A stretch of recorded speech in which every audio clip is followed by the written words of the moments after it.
Bismillahirrahmanirrahim. Alhamdulillahirabbil alamin wassalatu wassalamu ala asyrafil anbiya'i wal mursalin wa ala alihi wa sahbihi ajma'in, amma ba'du.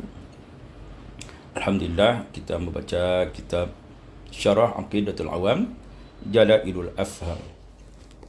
Telah kita bahas tentang sifat yang wajib bagi Allah itu ada 20, dan dari 20 ini ada pembagian-pembagiannya. Wa hadhihi 20 sifatan, dan ini semuanya yang telah kita bacakan ada 20 sifat.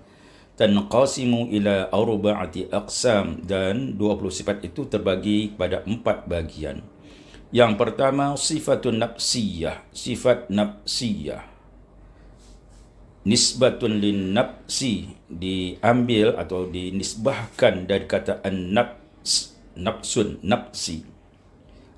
Apa itu yang dimaksudkan dengan an-nafs? Az-zat. An-nafs itu adalah zat. Jadi sifatun nafsiyah merupakan sifat zat.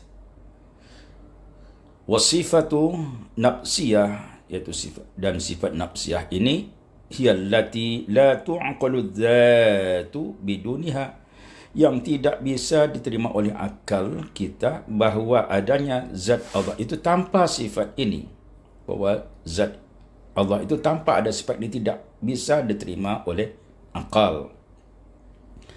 Wahya wahidatun, dan itu adalah satu, iaitu al-wujud. Sifat nafsiyah hanya satu, iaitu wujud, ada. Allah itu maha ada karena zatnya itu maha ada, dan adanya tanpa permulaan, tanpa ada sesuatu yang menyebabkan dia ada. Itulah sifat nafsiyah, iaitu al-wujud. Yang kedua, sifat salbiyah, sifat menafikan. Salbiyah arti menafikan. Nisbatun, yang dinisbah diambil dari kata as-salb. As-salb bermakna nafi, tidak. An-nafyi. An-nafyi arti menafikan, meniadakan. Apa yang ditiadakan itu sifat yang tidak layak bagi zat Allah Subhanahu wa taala. Wa summiyat salbiyatan, dan dinamakan salbiyah li'annaha, karena sifat-sifat ini nafat, menafikan anillahi taala, menafikan dari Allah Subhanahu wa taala ma la yaliqu bi jalalih, dengan sifat-sifat yang tidak layak bagi keagungan Allah Subhanahu wa taala. Tentu lawan dari sifat yang tidak layak itu tentu lawan dari sifat nafsiyah itu sendiri. Wahya ada khamsun, ada 5. Al-kidamu, kidam, lawannya tidak layak bagi Allah adalah hudus, iaitu baharu. Wal baqa, kekal, tidak layak bagi Allah bersifat dengan al-fana, hancur.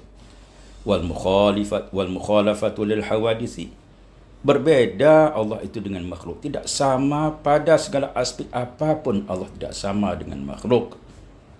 Lawannya, tidak layak Allah itu sama dengan makhluk.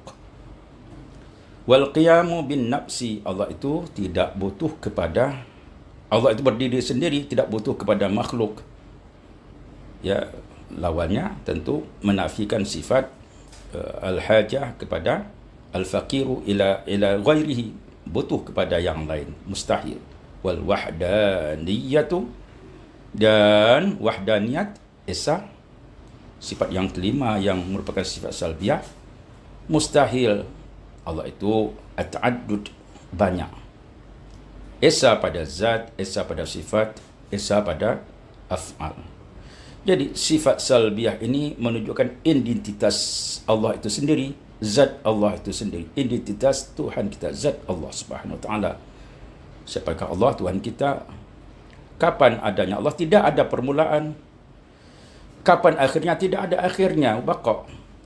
Bagaimana bentuk Allah? Tidak sama dengan makhluk.